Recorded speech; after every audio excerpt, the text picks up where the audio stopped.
Bienvenidos mis queridos drugos a Geeks de Sillón, el podcast donde su servidor, Andrés Salas, Eric Vázquez y Malik Mequibes se sientan en la sala virtual del internet para platicar sobre cosas ñoñas y otras no tanto. ¿Están listos para comenzar el horror show del día de hoy? Así es, y patrocinado por Santa Clara, no se crean, no se crean. Una leche culerísima, no es cierto, es muy buena. No, pero pues es el gag de la leche. Es el gag de la leche. Pero le digo que le falta como chingo de alucinógenos en la leche para que sea como los de la película. A ver, ahorita voy por unos, por un Chocomilk y se lo vierto. Pues si no entendieron la referencia, el día de hoy vamos a estar hablando de la naranja mecánica, así que agarren su vasito de leche, agarren su... No agarren nada de relacionado con la naranja mecánica, mejor no, porque... Pero así es, el día de hoy vamos a hablar de la naranja mecánica, específicamente, bueno, yo creo que en general, ¿no? Yo tengo aquí el libro, que lo he leído varias veces, y pero ellos vieron la película, no sé si han leído el libro. No. Ok, entonces yo voy a ser como el mediador de esto pasa en el libro, esto no pasó en el libro, esto pasa en la película, pero más que nada quiero que iniciemos hablando como la vez pasada, así directo, porque el que más me interesa es Malik, porque sé que él la había visto por primera vez hace como 2 semanas, así que directo a los madrazos, a lo que va. Okay. Pues básicamente, espérate, vamos a hablar de las ventajas de ser invisible, ¿no? Pero ahora versión mía. Versión, sí. Versión tuya. Ahora sí que tú te vas a encargar de darnos las diferencias y demás. Como yo soy el host, cállate la vez. No mames, pinche host. Este host siempre viene bien grosero, güey. Ya ni porque como debe estar escuchando a la audiencia así de chale, ese güey está enfermo y está grabando, qué pedo.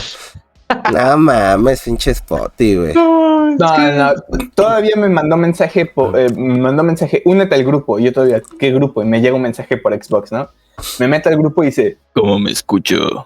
Me escucho bien. Ah, huevo. No mames, güey.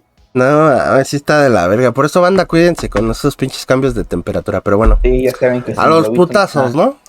A los putazos, ándale. Muy bien. Malik, danos tu reseña, impresión. Bueno, pues la verdad es que la primera impresión que tuve de ver la película, bueno, debo decir que cuando la vi, la dejé como a la hora 40 y ya después me la volví a chutar toda. Entonces, la primera hora con 40 minutos la digerí todavía mejor.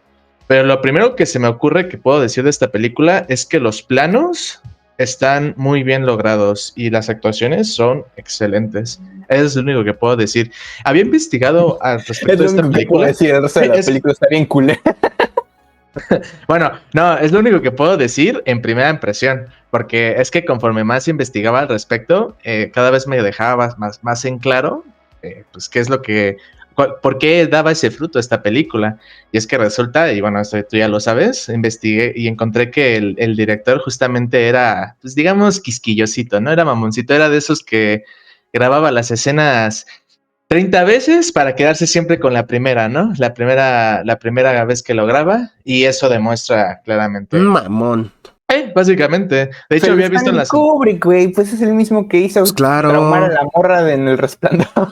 Sí, y de hecho, ese trabajo o esa crudeza al mostrar ciertas cosas dentro de la limitante que le dejaban mostrar, porque pues obviamente... Eso sí lo tengo claro, digo, no sé exactamente cuáles son las diferencias con el libro, pero por cómo nos comentaste en una ocasión, pues sí hay cosas que no son tan fuertes como pueden ser en el libro, pero sí muestra esa crudeza, como por ejemplo una de sus películas, al menos a nivel emocional, como una de sus películas que es la de Full Metal Jacket, también, que es una de las que más me gusta, especialmente su primera, ven que hay 2 partes, ¿no? De esa película, que es especialmente su primera película, que por cierto, para quien no conozca esta película, es básicamente una película que hizo Kubrick, basada en una novela, que es la de Chaleco de Acero, del escritor Gustav Hasford, aquí lo tengo, y pues es básicamente de un periodista de guerra que estuvo en el conflicto de Vietnam, básicamente. Pero bueno, esa ha sido mi impresión. Ya si quieres, podemos pasar a preguntas un poco más incisivas o particulares, porque la verdad es que esta película... Yo sí la considero de esas obras maestras por el mensaje que da, y además no solamente el mensaje, sino cómo con el paso del tiempo se ha dejado que su propia obra demuestre cómo sí se puede aplicar en la vida real, y es un mundo distópico. Y es un mensaje que, pues, a ver, no es que considere complejo, pero es sencillo y que incluso te lo dan a reflejar en la religión, que es lo que yo noté. Pero bueno, no me voy a adelantar. Esa fue mi impresión viendo la película por primera vez. Obra Yo quiero maestra. preguntar algo así rápido. ¿Por qué la empezaste a ver? O sea, ¿qué fue lo que te llamó? Ajá, porque de hecho, con base a que dijiste, vi Naranja Mecánica, salió que elegimos este tema. No fue de que elegimos el tema y la viste. No, sí. sino... me estaba viendo la película de Lolita. De Kubrick, ¿no? Ajá, de Kubrick. No, hombre, te digo que cada pinche episodio aventamos spoilers, güey. Y justamente vi que en las recomendaciones, o sea, después de ver Lolita, estaban las recomendaciones y dije, es que este hombre, yo recuerdo haber visto su película la de Chaqueta Metálica. Y dije, me voy a animar, porque sabía que era una película de culto. O sea, porque siempre era lo típico de que había planos de esta película que mostraban en videos, en edición, o incluso en referencias de series de televisión o algo. Por ejemplo, el más claro, por ejemplo, Los Simpson, ¿no? Uh-huh. Los Simpson que utilizaban siempre esta referencia del plano inicial, en donde está Alex y sus amigos. Drugus. Ajá, exacto. Sus drugus estaban alejándose en el plano, ¿no? Uh-huh. Entonces, ese plano tan famoso que se utiliza mucho en el cine o en la televisión contemporánea, pues ahora sí que fue por ese tipo de detalles que al final me dio ese como que clic de, ¿sabes qué? Voy a verla, a ver qué sale. Es la verdadera razón. Muy bien. Pues eso que comentas del plano inicial, obviamente es como de los más famosos, si no es que el más famoso es el cuando está en la silla viendo todo en el tratamiento de Ludovico, que le están haciendo, le abren los ojos. Pero esa escena inicial, a mí la parodia, la referencia que más se me queda en la mente es en Conker, el juego de Conker, así inicia el juego. No es justamente él en el trono con un vaso de leche. Sí. Y dice, de seguro te estás preguntando cómo llegué aquí, el reino y todo a mis pies, y ya inicia el juego. Pero a mí es la escena que siempre se me ocurre, la de Conker. Sí, cierto, ahorita que me acordé, porque también ese juego lo había jugado, y que también hacía referencia a la Segunda Guerra Mundial, el día de... No me había acordado de ese pequeño detalle, pero bueno, un dato más.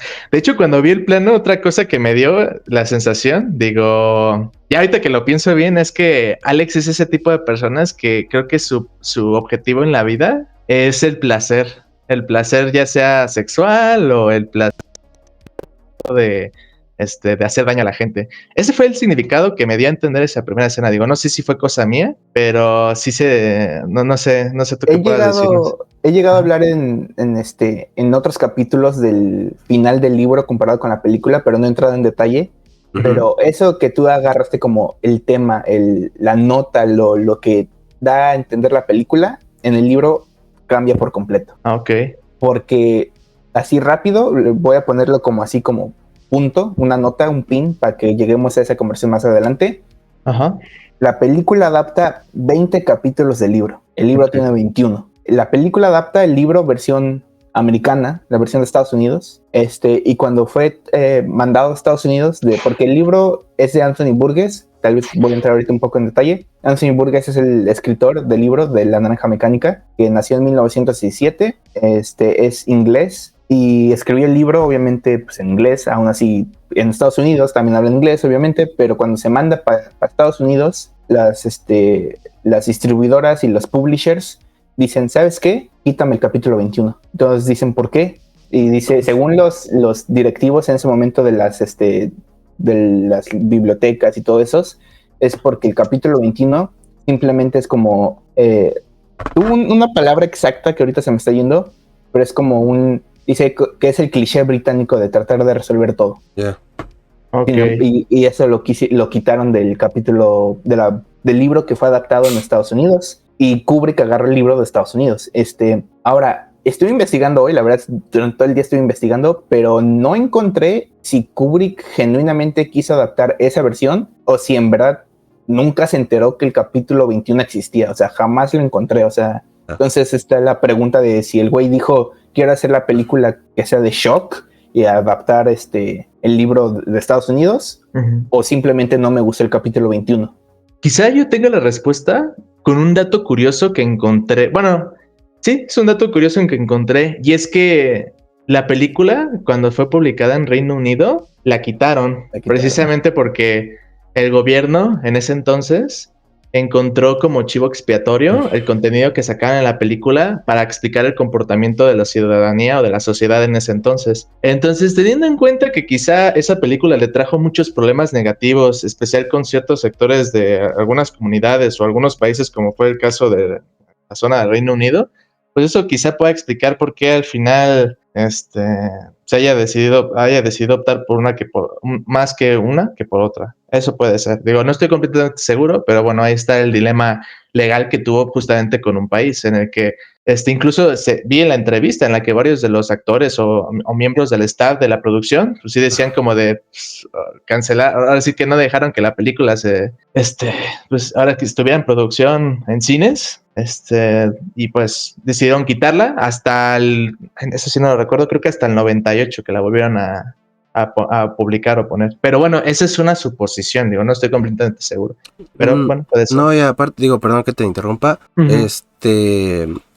Yo lo que tenía entendido, y digo, ahorita lo platicamos antes de grabar, es que Kubrick quería lograr reflejar esa violencia. Y que digo, no sé, también es como una pregunta para Spotty, porque yo tengo entendido que en el libro, el protagonista, Alex, elige más el camino de pues, transformarse en ser alguien bueno.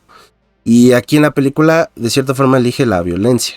Okay. Es la dualidad, si lo queremos ver así. Son dos finales diferentes, por lo que tenía entendido. Pero aparte, Kubrick, un ejemplo que ya utilizó Malik fue el de Full Metal Jacket, ¿no? Que nos muestra cómo deshumanizaba pues todos estos entrenamientos, ¿no? Cómo eran los entrenamientos de los soldados de Estados Unidos para ir a la guerra de Vietnam y cómo estos te afectaban a tu salud mental, ¿no? Y yo tenía entendido que Kubrick logró un efecto contrario con esta película, con La Naranja Mecánica, porque de ahí es donde también empezó a salir varias pandillas en el Reino Unido y toda esta fijación por el personaje de Alex, ¿no? Porque eso, o sea, si lo queremos ver así, es un güey bien vestido, ¿no? Que da la imagen de alguien que, pues, es alguien bien portado. Educada. Ajá, exactamente. Uh-huh. Y al final, pues, es un hijo de la chingada, ¿no? Las cosas como son. Entonces tenía entendido que por eso Kubrick también como que la quitó, porque no le gustó cómo llegó o cómo cambió a la sociedad. O sea, en vez de que tirara ese mensaje de decir, no mames, qué pedo, ¿qué hacemos nosotros como sociedad? Fue como de, sí, a huevo, ese güey es cool porque le pega a los viejitos, ¿no? A los vagabundos. Sí. Y es como que es lo que dice Kubrick, ¿no? Así como de, es que yo no quería eso y también por eso la quita, ¿no? Porque... Y también eso le pasó a Anthony Burgess, que si te pones a investigar el autor, tiene decenas de libros, tiene chingos de libros, pero sin duda alguna el más famoso es La Naranja Mecánica. Sin embargo, voy a sacar el tema que hablamos Eric y yo antes de que iniciara a grabar. Para empezar, el libro más famoso sobre cualquier otro de Burgess es La Naranja Mecánica. Sin embargo, es el libro que más odia, porque lo escribió en menos de 3 semanas. Dice que es como un libro para él, fue un libro que nada más escribió para desechar, como para nada más escribir lo que matar el tiempo. Claro, de hecho creo que eso que dices explica por qué, o sea, yo no lo creía. Este es un dato curioso, digo, no quiero esperar a mencionarlo al final porque conecta mucho con esto y resuelve mi duda de ese dato curioso, y es que justamente la escena en la que la pandilla entra a la casa del escritor y golpea y viola tanto a su esposa como viola a su esposa y lo golpea a él, lo deja en silla de ruedas, es justamente porque hacía referencia a su esposa, de cómo en el 1944 unos soldados americanos llegaron y hicieron eso con su esposa al punto de que hasta perdió su bebé. Y dije, ¿pero por qué? O sea, dije, vaya, ¿qué tanta solidez mental hay que tener para poder plantear una experiencia que tuviste en tu libro? Pero eso, bueno. Eso también quiero mencionar porque se la dejé a Eric como cliffhanger. Hay gente que dice que esa anécdota que cuentas tú es falsa. Ya. ¿Por qué? Porque no sería la primera vez que Burgess hace eso. No me acuerdo en qué año salió a decir, creo que en el 84 salió a decir, tengo un tumor cerebral, no se puede operar, me voy a morir. Escribió igual como 7 libros en 8, 7, un montón de libros, o sea, una cantidad enorme para ser un escritor en un año, libros que se vendieron un montonal, y después salió a decir, ¿saben qué?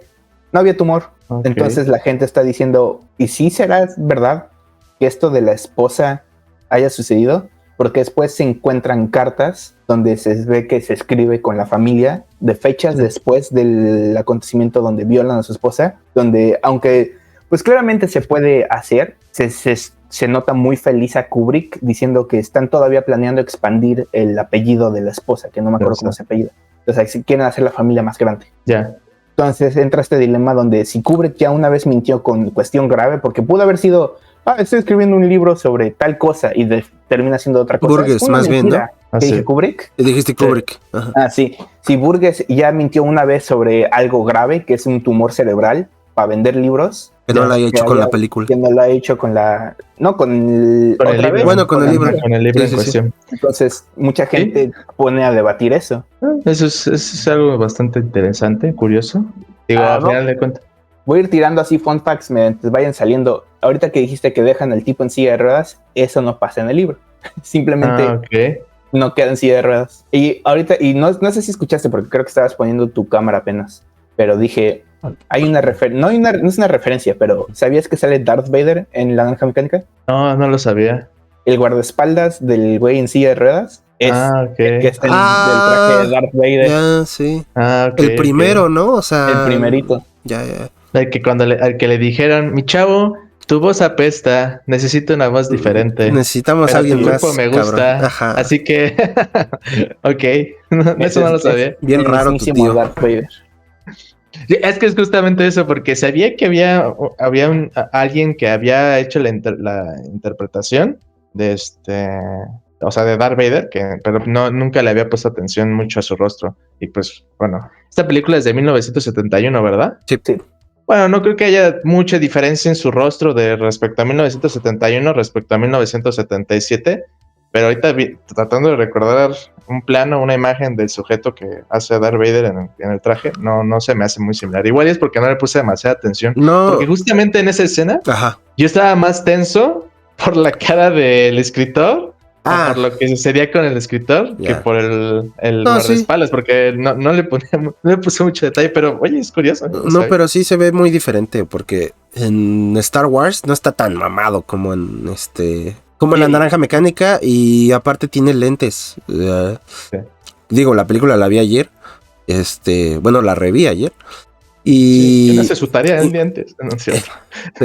Pues, como le digas, Poti, vi que con trabajo la vi. Pero bueno, tú sigue. No, pues el güey, sí es alguien diferente a Star Wars. No, se acabó capítulo, chingos.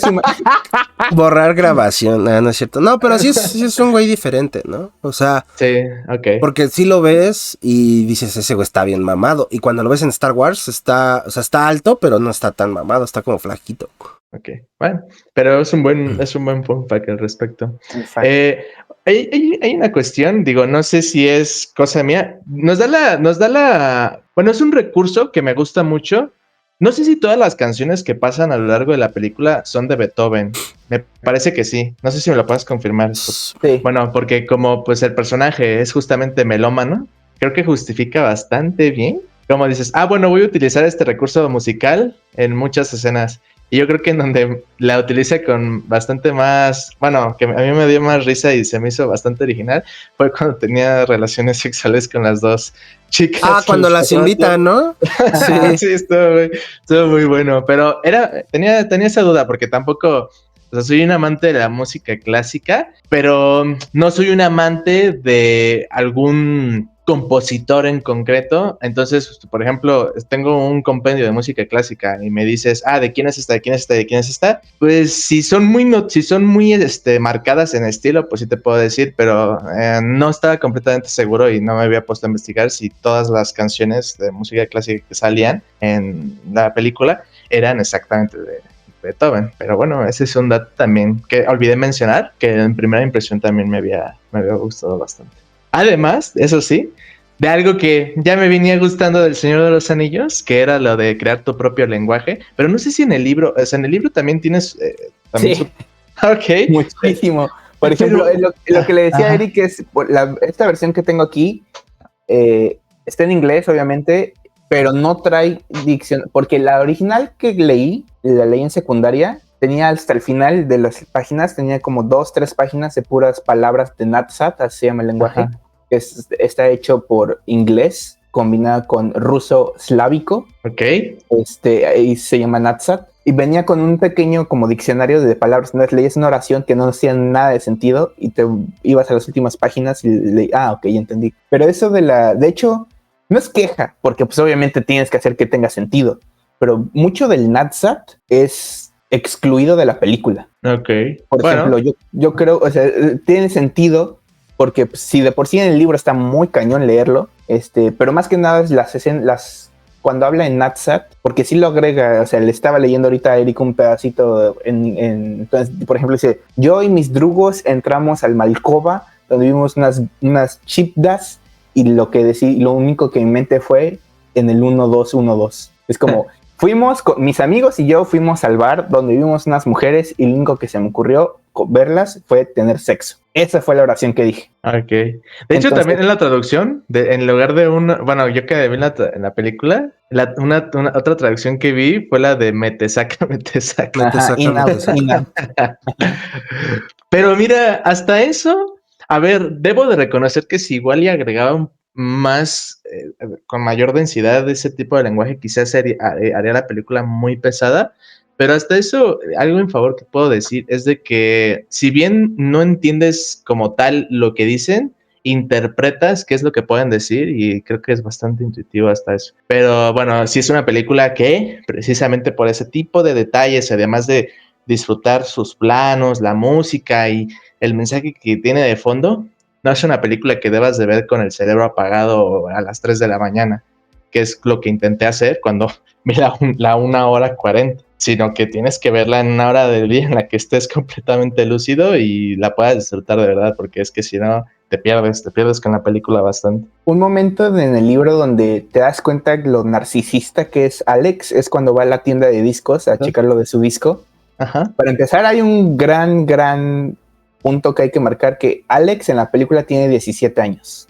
14, ¿no? En el libro tiene 15. Entonces sí son 2 años. Sin embargo, la edad de la mayoría de las personas son mandadas en la dirección de mayor de edad. Por ejemplo, ahorita que menciona la escena de discos, ahorita voy a llegar a esa parte, pero bueno, lo que quería mencionar de la parte de Alex es narcisista es cuando habla con las dos chicas, ellas dos hablan un Natsat, vamos a decirlo más moderno para su época, el cual a él pues, le choca porque dice, ¿cómo yo no voy a saber el Natsat? Es como, güey, yo hablo Natsat como si no hubiera mañana, y cuando estas chavas se empiezan a hablar con él en Natsat que él no entiende, se queda como, son unas tontas, no saben de nada. Nada. Ahora, el fun fact, que no es fun fact absolutamente para nada, porque es sumamente horrible, que es algo que Kubrick omitió, es, en esa escena, las chavas empiezan a hacer burla de Alex por los discos que compra, por Beethoven. Ahora, estas chavas, en el libro, tienen 10 años. Estas chavas, como recordarán en la película, son las que van de manera, por su propia en cuerda, van a la habitación de Alex donde tienen relaciones. En el libro no. En el libro Alex las invita a su casa, las droga y procede a hacer el viejo in-out en estas dos pobres niñas. Y bueno, hasta aquí el episodio de hoy. Espero les haya gustado. Es lo que, y eso digo, está muy enfermo, pero es uno de los ejemplos más grandes donde el Natsat llega, porque es una escena sumamente torcida, horrible, sumamente horrible, no hay otra palabra que decirlo más que horrible. Claro. Es cuando la estás leyendo, no entiendes mucho, porque el Natsat siempre fue empleado de manera de cubrir ciertas cosas que obviamente son feas. En esta escena, el Natsat es empleado, es como, y luego yo hice un montón de palabras en Natsat. Como, ok, perfecto. Entonces, esas son como una de las escenas que ni Kubrick se atrevió a tanto, porque obviamente eso iba a ser sumamente horrible e ilegal y todo lo que quieras decir. Sí. Y no, ese güey nada más trauma a sus actores y actrices y ya, güey. Hasta ahí. Sí. Estaba viendo una entrevista con Malcolm McDowell, que es el que le hace de Alex. Otro fun fact, que no mames, tengo un montón. Alex se llama Alex en el libro. Alex se llama Alex DeLarge en la película. Ajá. No tiene apellido en el libro. Pero, ok. Sí, yo no lo sabía. Y ese era mi fun fact así rápido. Bueno, el de Malcolm McDowell, ya me acordé.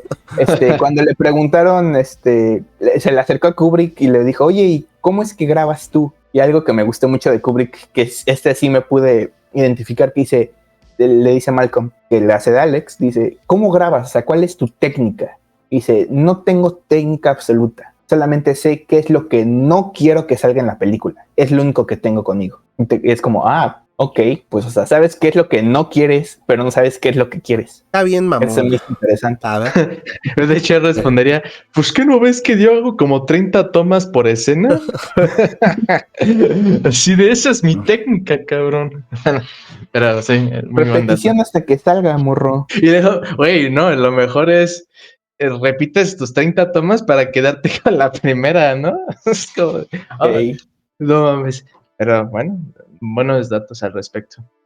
Lo que, así nada más hablando así rápido del libro, lo que adaptó Kubrick, adaptó yo creo que el 90%, lo que dejó fuera, aparte es un pequeño arco en la prisión, que básicamente las celdas de prisión estaban retacadas de gente, creo que habían 4 personas por celda, y en el libro, la única parte, digamos, en la película que se saltan por completo, que no mencionan para nada ni aparece, es en un momento llega un quinto integrante de celda. Hay que recordar que Alex en el libro tiene 15 y este nuevo integrante trata de aprovecharse de Alex, el cual Alex y el resto de los güeyes de la celda dicen, aquí no estamos con esas mamadas, se lo madrean, lo dejan casi al borde de la muerte y se le hace tan fácil al resto de los prisioneros decir, Alex lo hizo, lo cual hace que su sentencia se alargue más y es una de las razones por las cuales el primer ministro lo elige para la técnica de Ludovico. Ludovico, de la terapia de la aversión, ¿no?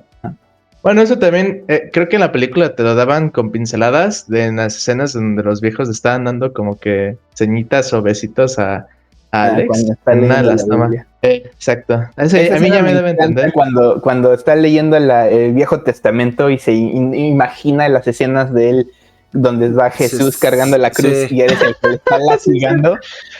Sí, ya me acordé de eso. Y fíjate, ahorita que ya estamos hablando de la terapia, justamente, creo, bueno, a mi parecer yo creo que ese es el verdadero punto de inflexión de la película, porque aquí es donde entra lo que yo identifiqué como individuo y lo que considero que hace que la película sea bastante, pues que sea una obra maestra, y es lo del famosísimo libre albedrío, porque conforme estamos viendo la película, y es algo que estaba comentando Eric, pues podemos ver a un Alex que pues simplemente hace lo que quiere, toma las decisiones que quiere, donde cada personaje obviamente tiene su doble moral y evidentemente cada uno pende de un hilo la actitud de cada uno, pero posterior a este tratamiento, o bueno, ni siquiera posterior, durante el tratamiento ya estamos viendo como que esos indicios de, mira, bro, yo voy a tomar absolutamente toda decisión que tú hagas y no me interesa lo que tú opines. Y me acuerdo cuando firma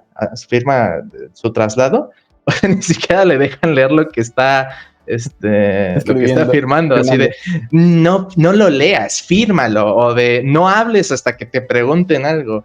Y ahí es donde yo me fui dándome cuenta de que pues realmente Alex está disfrutando, está viviendo una vida. Es algo que implícitamente él no notaba. De hecho, pues conforme iba pasando el proceso de la terapia, cuando mostraron los resultados, ahí es donde ya veíamos que pues que justamente ¿cómo se llama? ¿El ministro? ¿Era o el...? No me acuerdo cómo se llama, el nombre, no me acuerdo. Pero bueno, este señor pues claramente decía, sí, a mí no me importan los fines éticos, yo lo único que quiero es que... Resultados. Ajá, yo solo lo único que quiero son resultados, lo único que quiero es que ya no haya un desbordante índice de criminalidad y pues aquí tienen los resultados. Tienen los resultados de alguien que es incapaz de hacer algo y de que hará absolutamente todo lo que los demás le digan. Y justamente las escenas posteriores de su salida de aprehensión, pues es donde todavía se ve más claro, ¿no? O sea, es constantemente verlo atado a sensaciones que eran... Aquí se seguía un método que se utilizó en la vida real, no recuerdo cómo se llamaba, era... no recuerdo. Creo que era el conductismo. Sí, creo que era el conductismo, que era una corriente psicológica donde se explicaba, creo que un cierto comportamiento entre los estímulos y respuestas. Y un ruso, me parece, había hecho un experimento con un perro o perros. Sí, es eso, conductismo. Entonces, donde este ruso, necesito investigar el nombre, ahorita lo investigo cuando hablen ustedes, pero justamente el experimento que hacía era de que antes de que le diera de comer a los perros, hacía un sonido, les daba un sonido, de tal manera que conforme lo repetían, ya sin siquiera darles de comer, hacían que los perros generaran saliva, que es lo que generalmente pasa antes de que van a comer, y ese tipo de patrones hacía que engañaran a su cerebro, que es justamente lo que hacía este mundo ficticio, que pues de alguna manera pues sí destaca o rescata más bien cosas o elementos de la vida real, que en este caso es, te voy a poner una droga para que te sientas de la chingada y asocias todas esas malas sensaciones respecto a lo que estás viendo. Y no sé, o sea, para mí es donde yo ya me quedé enganchado completamente de la película. Digo, desde antes ya la presentación del personaje y las escenas desmedidas de violencia y de actos sexuales y todo, pues decía, bueno, interesante, ¿no? Pero ahí fue en ese preciso momento donde dije, joder, esto sí es cine. Pero bueno, no sé qué ustedes opinan. Así es como yo lo vi. El que decías, Iván Pavlov. Perfecto. Esa escena donde está con los ojos abiertos, ahí va otro de mis fun facts. El doctor que está ahí al lado poniéndole gotitas es en verdad un doctor, porque el actor que habían contratado para que le pusiera eso y estuviera ahí al lado, de los primeros intentos que le está poniendo la maquinita, ¡zas!, que le raspa la córnea a mi estimado Malcolm McDowell. Grabaciones durísimas. De hecho, yo también había leído no solo de ese, sino también cuando sus ex ¿era drugis? Ajá, los drugos. Los drugos, perdón. Cuando lo ahogaban, ¿no?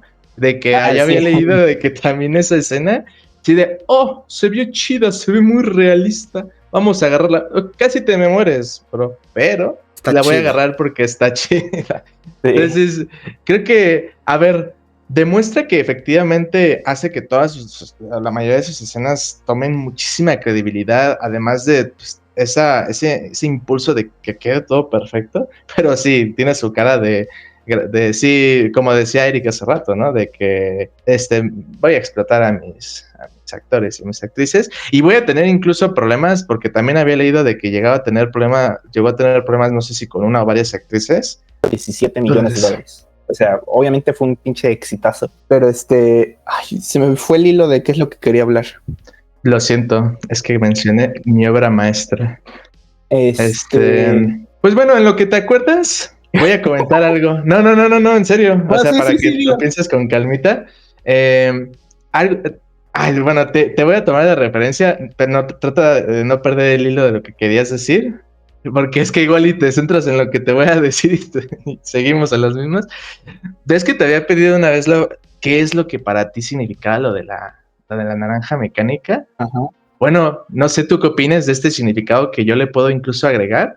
O no sé si era lo mismo y quizá lo olvidé y no asoció bien los términos, pero viéndolo con lo que pasa con la película, podemos hablar de que la naranja mecánica, al menos como yo lo asocio yo, es como ese organismo que tiene elementos de un reloj, pero es de ese tipo de relojes que puedes pausar o que puedes hacer que reaccionen de cierta manera en función de lo que presiones. Y es, yo creo que como que cierta analogía o paralelismo de lo que sucede con Alex.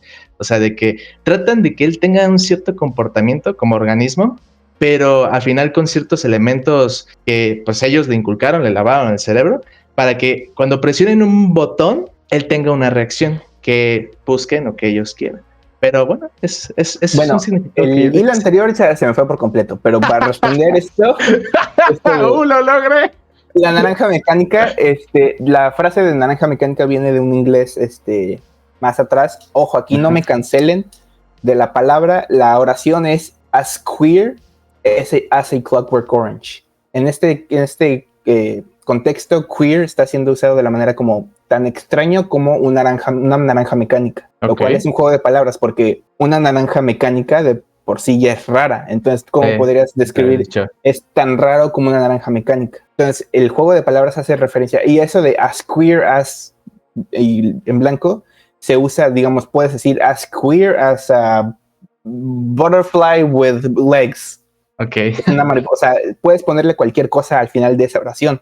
Entonces, en teoría, lo que significa as queer as a Clockwork Orange es algo que no es natural. Sí, ok. Pues ok. Bueno, sí, es bastante... Es algo que no es natural. Y no, hombre, te digo, aquí tirando fun facts, en el libro, el escritor, el que es el señor que está en silla de ruedas en la película, para que identifiquen mejor, en el libro está escribiendo un manifiesto que se llama A Clockwork Orange, haciendo que el manifiesto, o sea, haciendo que el libro sea un libro dentro del libro. Sí. Así como super mega meta. Es y ya estamos en el tema de este viejo. Para empezar, no queda en silla de ruedas. Segundo, en el libro no queda en silla de ruedas, no tiene un guardaespaldas de Darth Vader. Y la razón por la cual identifica a Alex como este tipo, como el que violó a su esposa, no es porque canta Singing in the Rain, que por cierto fue una improvisación de Malcolm McDowell en el momento, sino por el uso continuo del Natsat, ya que el Natsat está usado solamente pues, por jóvenes. Entonces, pero de ahí en fuera toda esa escena donde algo que se hace es un poco de no morbo, la palabra no creo correcta, no es morbo, pero de que te hace pensar como, güey, qué tan lejos estaba este tipo, que el que está escribiendo, Alexander, creo que se llama, algo, AP Alexander, algo así se llama este güey, estaba tan consciente, sabía quién era Alex, como dice, porque tú eres el güey del periódico, te conozco, y estaba tan en contra del gobierno que ya tenía, incluso antes de saber que Alex era el que había violado a su esposa, tenía tan en mente el tratamiento Ludovico que decía, pues vamos a usar a este güey hasta que muera. Y como lo ven en la película, pues lo usan. Sin embargo, aquí lo chistoso es que incluso antes de que él supiera que él fue quien violó a su esposa, ya tenía pensado matarlo por sus propios bienes. Entonces ahora sí que tuvo doble recompensa este tipo, si quieres verlo. Tuvo su venganza y aparte obtuvo lo que quería, que era poner el gobierno del momento en ridículo. Sí, era la sensación que tenía, porque cuando ponía sus caras súper extrañas, dije, no mames, este güey lo reconoció, pero dije, no lo reconoció, pero dije, no mames, de todas maneras, sí lo veo con intenciones de joderlo solamente por boicotear al gobierno, pero todavía, o sea, al final todavía no me caía el 20 de, bueno, ¿es por el boicot o es porque de verdad sí lo reconoció? Pero no es hasta que empieza a cantar la canción que dije, no, o sea, es por el boicot, y luego encima se enteró, ya le quedó clarísimo de que era el asesino de su esposa y dijo, mi loco, hoy hay promo 2x1, te me vas al cielo. Pero sí, ese es un detalle muy, muy interesante que, es por eso que digo que esta película sí se tiene que ver, y se la recomiendo mucho al espectador, no estamos todavía al final, pero precisamente por eso hago esa recomendación, porque ese tipo de detalles o ese tipo de observaciones no las vas a notar si estás moribundo, como mi buen y queridísimo Eric, ahorita que está sufriendo con su voz ronca. Yo nada más estoy escuchando cómo platican, güey. Y hay que aclarar que Eric no está diciendo mucho porque está enfermo de la garganta, o sea, no es de que no sepa, no es que no haya visto la peli, no es que, o sea, está enfermo de la garganta, entonces o sea, va a aportar de vez en cuando supongo que tenga algo que quiera decir en verdad. Así es. Pero pues está ronco. Sí, no, y aparte por eso, de repente si ven que no está mi cámara es porque me soné la nariz. No quiero que suene eso, pero bueno. No hay ningún problema. Ahorita que hablaban de Alex, y yo creo que este personaje, el de Kubrick, digo, no sé qué tanto el del libro haya influenciado, pero yo creo que el de Kubrick influenció un chorro de personajes en la cinematografía, ¿no? Bueno, en el cine en general. Porque encontré varias similitudes con, por ejemplo, el Guasón de Heath Ledger, el personaje de Brad Pitt en el Club de la Pelea, que digo es el mismo güey, es Edward Norton también, pero encontré ciertas similitudes con eso. Y creo que, aparte, eso lo hace una obra maestra, que tiene todavía, yo creo que hasta la fecha, ¿no? Sigue como influenciando a todos los directores nuevos que vayan llegando. Digo, no sé qué opinan ustedes, digo, yo lo veo así. Tanto que hasta salen en Space Jam 2. Sí, es cierto. Pero digo, eso es de Warner, ¿no? Y pues los quisieron meter. Qué bien raro, ¿no? Porque Y que es a lo que volvía, que es el efecto contrario que provoca esta película al que quería Stanley Kubrick, porque Stanley Kubrick quería mostrar cómo luego somos unos hijos de puta, ¿no? Y cómo es una sociedad en general. Cosa que cuando los ves en Space Jam 2 es como de, bro, ¿sí sabes qué hicieron en la película? O sea, no son emblemáticos por precisamente hacer cosas buenas, güey, ¿sabes? Es como el anuncio, y perdón que te interrumpa, es como el anuncio que hicieron, no recuerdo exactamente quién, pero fue de pastelería, que hizo su pastel de Halloween con simbología tipo del Ku Klux Klan. Ah, sí. Ajá. Y es como de, güey, ¿sí sabes qué hicieron esos vatos? Porque digo, Chale. sí son una gran influencia, pero obviamente debes de saber como que, pues, qué hicieron, ¿no? Sí, y de hecho es lo realmente importante. O sea, si vas a tener una influencia cinematográfica como esa, pues sí no la puedes, por ejemplo, poner en una película que es para niños. Sí, o sea, porque son temas muy... Aunque digo, yo la vi de adolescente, güey, pero pues ya. Sí, yo también la vi de adolescente. Yo cuando la vi, leí el libro para un reporte del libro. Uh-huh. Y me acuerdo cuando lo leí el libro, mi papá me dijo, yo vi esa peli. Y yo, ¿es una peli? Y ya me rentó la peli en Blockbuster para que la viera yo. Yeah. O sea, hace... Para los que no sepan qué es Blockbuster, antes en Netflix... ¿Así de olds somos? Güey, bueno, para darle más, para agregar más a lo que dijo Eric, sí se le llegó a preguntar a Kubrick de qué significaba la película para él. Y aquí tengo el quote, está en inglés, pero lo voy a traducir, que dice, es una sátira social donde se lidia con la cuestión de la psicología y el condicionamiento peligroso como nuevas armas para un gobierno totalitario, donde es usado para controlar a la gran mayor parte de la civilización y convirtiéndolos en nada menos que un robot. Entonces, y que Kubrick dice que es una comedia. Y que, una comedia romántica. Más o menos. Y que de eso también viene del significado de ahorita que están hablando de qué significa la naranja mecánica. Bueno, yo había encontrado que sí es como un juego de palabras para hacer mención a un nombre mecánico. Uh-huh. Entonces por eso esa relación que hizo Malik con el reloj de que tú le aprietas y hace, no se me hizo tan descabellada porque sí encontré varias personas que sí encontraban esa relación. Y que no solo eso, digo, yo no sé, ahí sí la historia me falla, pero no sé en qué momento se desclasificaron todos estos desmadres, bueno, estos experimentos que hizo Estados Unidos y demás, como el MK Ultra, por ejemplo, que al final de cuentas era lo que buscaba hacer Estados Unidos en ese entonces. Uh-huh. Y que digo, no por nada, ahorita sí es como... Cuando buscas teorías conspirativas, pues es una de las que siempre va a estar ahí, que Estados Unidos usó a ciertas personas para hacer ciertas cosas que conocemos hoy en día. Pero digo, también lo veo como digo, yo cuando lo vi, pues sí lo relacioné así, pero yo creo que en ese momento igual y ni siquiera estaba esa información, ¿no? Porque también en la guerra, en la Segunda Guerra Mundial se hicieron un chingo de cosas así. Entonces, esa es otra relación que yo encontré así con esto. Pues sí, pues como dice Malik, es que lo que digo de la frase de as queer as a Clockwork Orange, pues tú le puedes dar el significado que quieras, porque al final al final de cuentas es poder decir, este monitor está as queer as a Clockwork Orange, o sea, está tan raro como una naranja mecánica, lo cual, como dije, pues no significa nada. Entonces, o sea, tú como tal le puedes dar tu propio significado. Y de hecho también en relación a lo que habías mencionado también, Eric, respecto a... Bueno, la interpretación que tenía el director de lo que era para él su película, también explica por qué fue uno de los motivos de los que, pues, por ejemplo, en Reino Unido sí se quiso prohibir, porque yo creo que para la época la crítica, no solamente a la sociedad, sino también, por ejemplo, la crítica directa a los medios de comunicación y a los políticos corruptos, es tan posible ahí, que dices, oye, mi loco, no, pues... quita eso, ¿no? Porque, o sea, ya incluso al final de la película donde vemos a este político de, sí, te cuidamos mucho, nos preocupas mucho, pero posa para la cámara porque lo necesito para mis votaciones. La reelección. Exacto. Entonces, ese tipo de detalles son yo con los que me quedo de esta película al final. Y el por qué, insisto, la considero una obra de culto, porque sí se animó a hacer, a pesar de que, como dijo Spotty, hay cosas que sí son muy turbias, que no habla, o sea, que sí no se atreve a hablar, porque pues todavía en esa época se lidiaba con eso. Bueno, al menos sí tuvo, los tenía bien puestos para así tocar otros temas que pues le causó problemas, eso no queda dudas, pero pues bueno, al final su obra ahí sigue.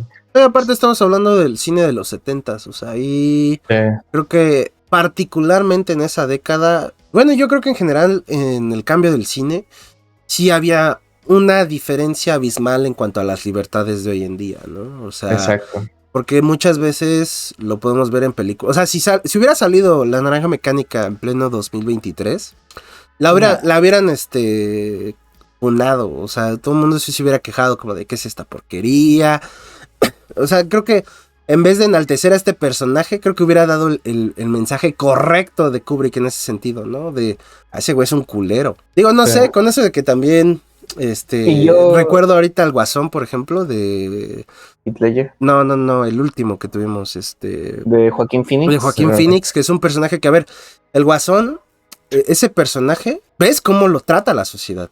Uh-huh. Y dices, no mames, se pasan de verga. Y lo que hace ese güey también está mal. O sea, cuando mata, que digo, a ver, no voy a decir que se los merecían, pero en la trama sí es como que, pues, oye, güey, me estás tratando mal y todavía que yo le quería tirar el paro a la señora, pues, te pones al pedo, ¿no? Y pues los mata a estos güeyes, ¿no? Yo creo que aquí la gran diferencia es que Alex disfruta el hecho de torturar, matar, violar a todas estas personas, mientras que el claro. Phoenix es ahora sí es como la víctima de lo que eran de los Alex. Sí. O sea, son gente que, pues, aunque no tenía como el vagabundo del inicio de la película, que pues estaba borracho cantando, pidiendo dinero, una moneda, uh-huh. Y ahí van los drugos y lo golpean y se burlan de él y todo. Sí, no, pero digo, como quiera, pues sí se ha enaltecido mucho. Digo, no creo que sea por esta película, pero sí se ha enaltecido mucho a este tipo de personajes, ¿no? Porque si ves como, yo creo que cosplays de esto, muchos hacen a Alex. Sí, yo creo que es momento de mencionar el capítulo 21 del libro, porque es ahorita que estamos hablando de eso de cómo acaba la película y todo esto. El capítulo 20 acaba donde acaba la película. Alex es curado del condicionamiento y regresa a su vida de drugo, donde se consigue un grupo nuevo de amigos, en el cual donde hacen un montón, donde siguen violando, matando gente y haciendo lo que quieran. Y aquí es donde digo que el publisher gringo dijo, no, es nada más es una resolución de Inglaterra para limpiarse las manos. Yeah. Porque en un solo capítulo, como Burgess lo menciona, es el capítulo de la redención. Porque de un día para el otro, Alex dice, ya me aburrí. Y deja de matar, deja de violar, deja de robar, empieza a buscar un trabajo, empieza a volverse gente honesta. Y lo que más le pega es en una de sus salidas por la noche él solo se encuentra uno de sus viejos drugos. En la película son 4, en el libro también. Sin embargo, la diferente cosa es que cuando en la película los 2 policías son 2 de sus drugos. Ajá. En el libro es uno de los drugos. No sé si se acuerdan que al inicio de la película se agarran a madrazos con otra pandilla. Sí, ajá. La que van a meter y sacar a la chava, ¿no? Ajá.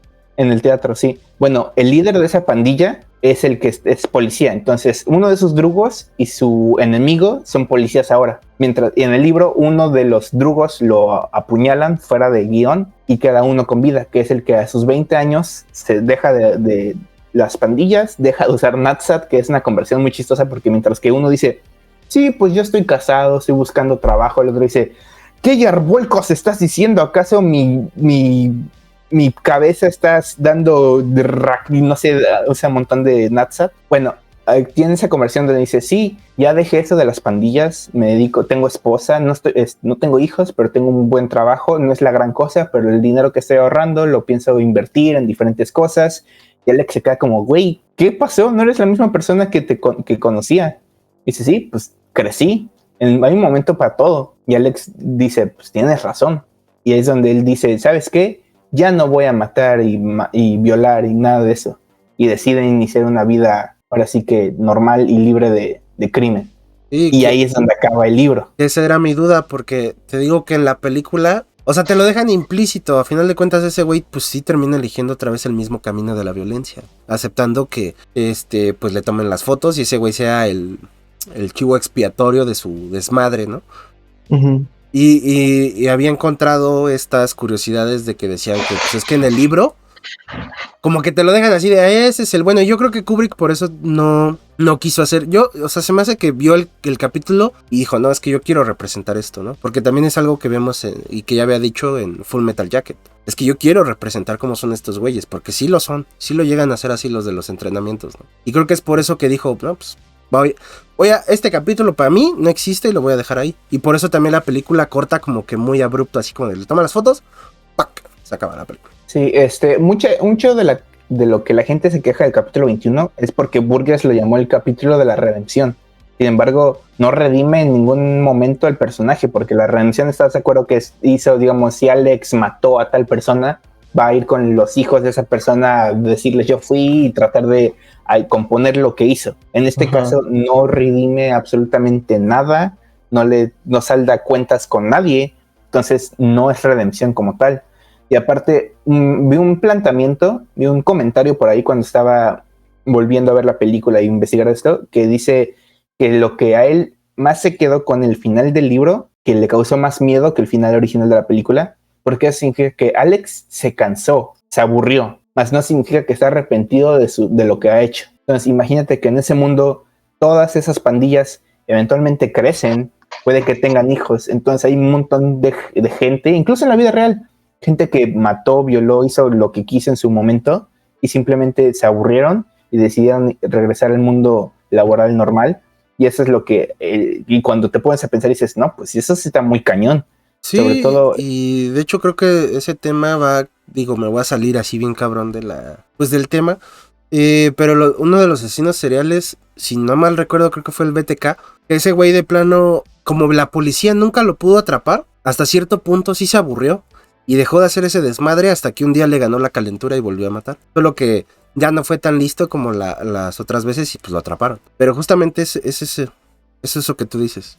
O sea, de que sí puede llegar a existir ese tipo de gente así. Yo lo que quiero saber es qué piensa Malik del final del libro, porque de tantas rosas que le aventaba al final de la película, ahora sabiendo que el final original no es el... Pues para mí el final, por cómo lo estás contando, además de que, como te habéis dicho, yo estaba pensando que no hacía ninguna redención de absolutamente nada, porque pues las condiciones dadas las condiciones en las que él estaba, para mí, digamos, la única manera de redención que él tenía era morir a media que salve la vida de otra persona. O sea, era su única posible redención.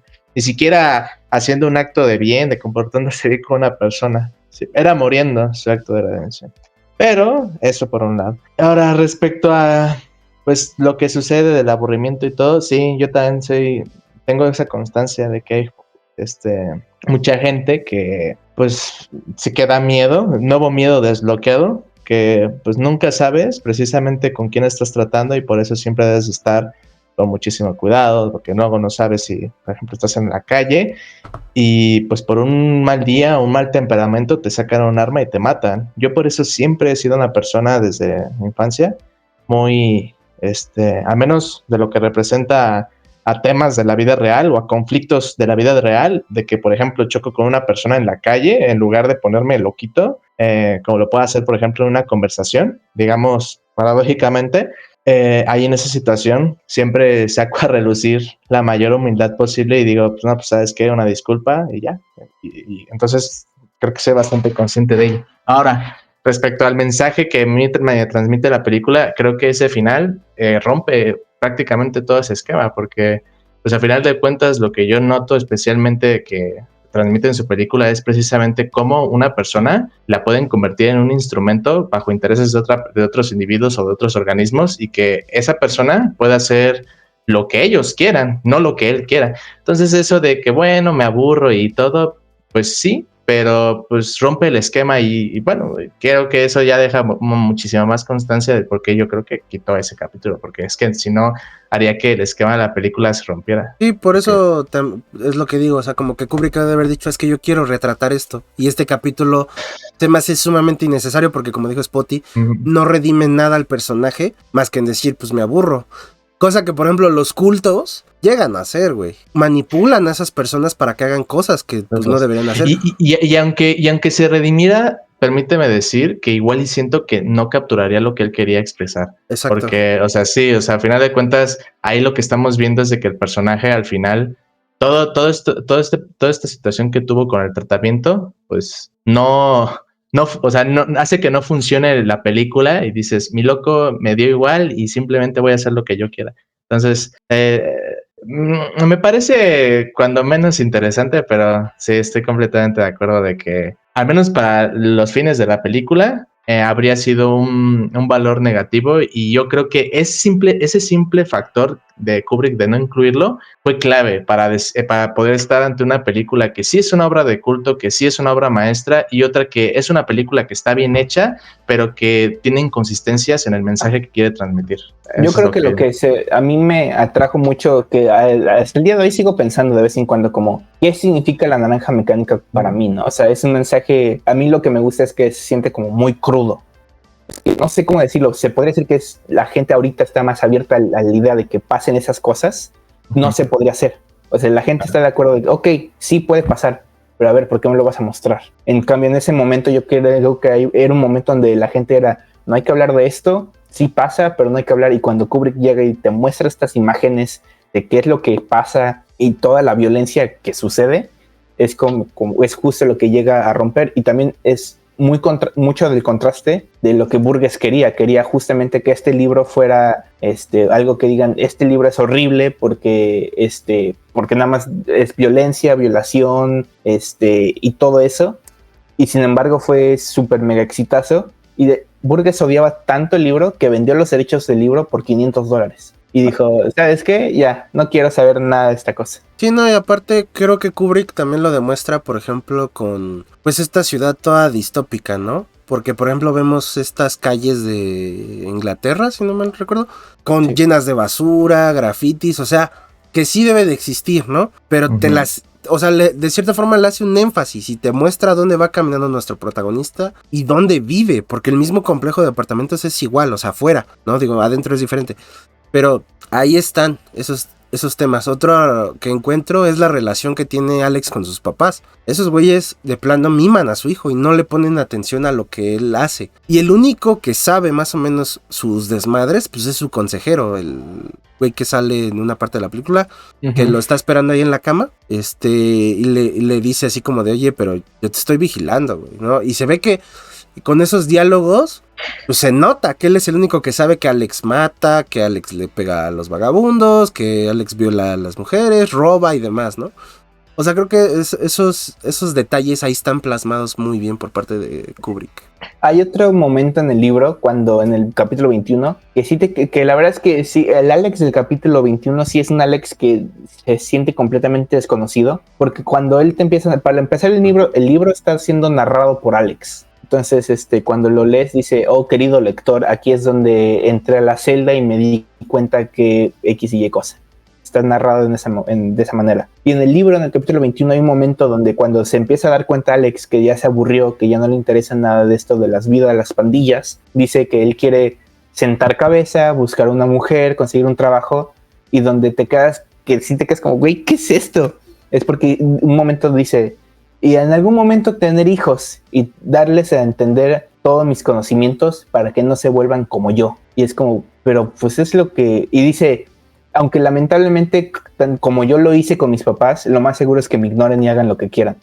Y sí es un momento donde te quedas como, Alex no es el mismo Alex con el que iniciamos el libro. Obviamente debe de haber una evolución del personaje, pero al final de cuentas se siente un cambio sumamente drástico pero no un drástico justificado. Bueno, no justificado, sino es un drástico en el sentido de quiero acabar el libro y tiene que quedar un bonito final porque si no me va a ir mal. Sí, no, y que pues también fue el problema de la película que hablamos la vez pasada, Blade Runner. O sea, ese final que tiene de la pradera o el del elevador, es porque los ejecutivos de Warner dijeron, oye, güey, pero pues no tiene final feliz. Y es lo que yo creo que ha pasado en muchas películas de esos años, ¿no? Y yo creo que en general, cuando se hacen estas llamadas pruebas de screeners, no me acuerdo cómo se llama, pero es digamos, vas pasando y de repente llega un güey y te dice, oye, güey, vente a ver una película que la hizo Warner, y te dicen los detalles, tú te metes y ves por primera vez esa película. Esas son las primeras funciones de prueba, y ahí es donde se hacen estos de, ay, pues es que no me gustó esto y esto y esto. Que no sé, Malik lo veo como muy pensante. No, es que estaba escuchando, ya hablé mucho y ahora quería escuchar lo que especialmente Eric tenía que decir. porque sí hubo un momento en el que no habló, no compartió mucho su punto de vista, Es que me muero. pero sí, ¿no? O sea, lo que comentan está bien, no creen que es como de, no, está mal lo que dijo. No, al contrario. Pero pues es que si sigo hablando, lo único que voy a decir es que obra maestra. Sí, muy bonito el capítulo 21 y todo, pero quita eso. Es que Y sí, de el hecho, capítulo 21 es lo que viene a darle la madre a toda la idea eso de la ultraviolencia y todo. sí. Todo lo que ves en pantalla, de un momento a otro es como, ok. Y se arrepintió de todo y vivió feliz por siempre. Sí, y de hecho, como dato curioso, bueno, no es dato curioso, de hecho, precisamente traté de no spoilearme con el final, porque quería saber si la decisión de que se quitara ese capítulo, o sea, quería escucharlo de tu propia voz, Spotty, o sea, más que de algún medio, y para que se viera mi reacción aquí en vivo, bueno, vivo, era de que justamente si la decisión que se tomó fue correcta o fue completamente innecesario, que en este caso debo decir, creo que fue bastante necesario quitar esa escena, o bueno, más bien quitar ese capítulo en cuestión. Sí, yo creo que es muy, muy necesario.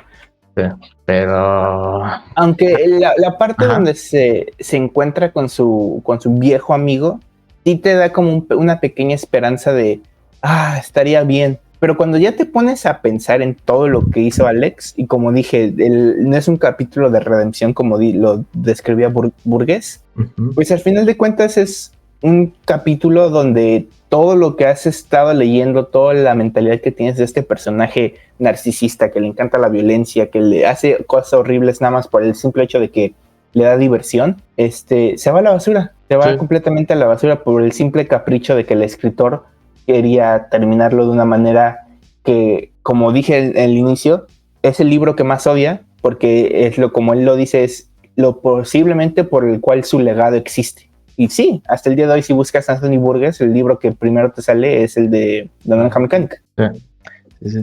Como si Tolkien hubiera odiado El Señor de los Anillos. Buscas Tolkien y lo primero que sale es El Señor de los Anillos. No, pero ese güey es God. No es cierto. Bueno, cancelado, cuidado que decir eso ahora. Bueno, o sea, yo me refiero a sus obras, pues. Sí, exacto. O sea, sí, porque como persona, pues sí me da muy igual, pero sus libros sí me gustaron. Sí, a ver, yo también estoy completamente de acuerdo. Pues como lo que puse el otro día en el grupo, ¿no? Lo de Lovecraft. No, Bloodborne, no, güey, no es bueno. Ay, Dios, ese meme quedará de por vida. Pues comentarios de cierre de La Naranja Mecánica. Pues mira, yo encontré una frase que me parece interesante y es la que aplica bastante. Bueno, no es una frase, es una pregunta que se haría cualquier, digamos, chairo al respecto. Pero bueno, encaja bastante bien porque, como dije, y ya se entendió mi interpretación de lo que yo vi en la película, pues bueno, hay ciertas críticas de la sociedad, especial no solo en su comportamiento, sino en el manejo precisamente de los medios de comunicación, que creo que es bastante acertada. Entonces podemos dejarlo como el comentario, la pregunta chaira, y es, ¿y si el experimento ludóvico en lo que en realidad las personas con poder hacen con el resto de la población mediante los medios de comunicación, los cuales nos implantan la semilla del terror para que busquemos a toda costa la falsa seguridad que nos da un trabajo que no nos gusta, en lugar de ir detrás de nuestros alocados sueños y vivir haciendo lo que nos gusta hacer?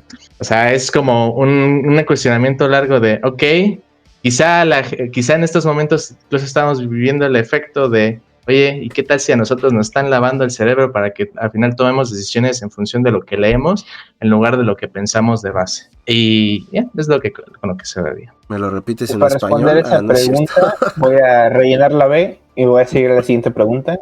Ajá. Pero es que estoy pensando en lo que dijo Malik. A ver, es que la pregunta no es fácil. Es que es un planteamiento muy difícil. Es muy difícil, pero yo traté de resumirlo con mis propias palabras para que se entendiera. O sea, al final, digamos, lo que vimos, por ejemplo, en el final de la película es que claramente el político opta por la vía fácil. ¿Y cuál es? Acudir a ¿cómo controlas a las masas de forma sencilla? Utilizas los medios de comunicación. Entonces, ¿quién no nos dice que, por ejemplo, mucha gente, y con el ejemplo más fácil, el COVID, ¿cuál era el dilema con el COVID? Que mucha gente creía que la información que sacaban en la tele era para generar miedo. otras personas decían que era para generar información, pero en función de una o la otra, eso a final de cuentas cambiaba no solo la perspectiva, sino el rumbo de acción de muchas personas. El simple hecho de, por ejemplo, salir o no salir de tu casa, iba solamente en función de lo que leías en una portada de un diario.